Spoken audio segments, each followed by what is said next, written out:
បាទជំរាបសួរថ្ងៃនេះចូលមករៀនទី38រៀនភាសាកូរ៉េដោយខ្លួនឯងបើអានទៅ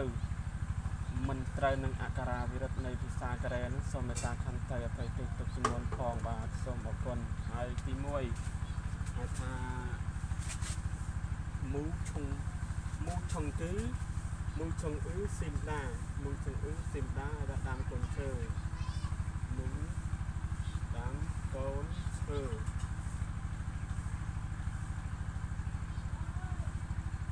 មូឈុងស៊ីមដាដាំកូនឈើមូរីស៊ូដាដែលដាក់ទឹក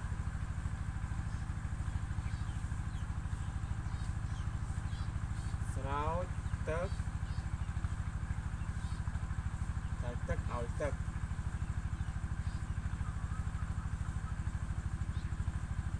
ទឹកនោះមូរីស៊ូដាអត់ដាក់ទឹកឲ្យស្រោចទឹកឲ្យទឹកហើយខារីលីស៊ូដាហើយដាក់ជី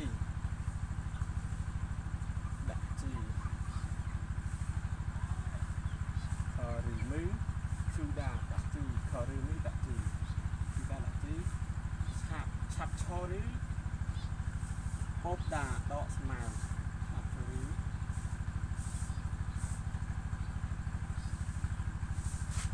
ដកស្មៅហើយឆាប់ឈររីហូបដាដកស្មៅហលលេរីឆាប់ដាចាប់សត្វអត់ចាប់សត្វអត់ហើយនឹងយ៉ាកឺស៊ីដាបាញ់ថ្នាំកសិកម្មបាញ់ថ្នាំ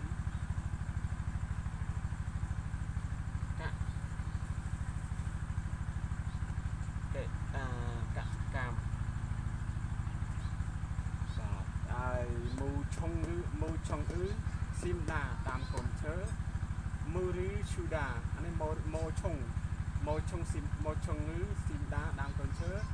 មូរីឈូដាដាក់ទឹកស្រោចទឹកឲ្យទឹកខារីមីឈូដាដាក់ជី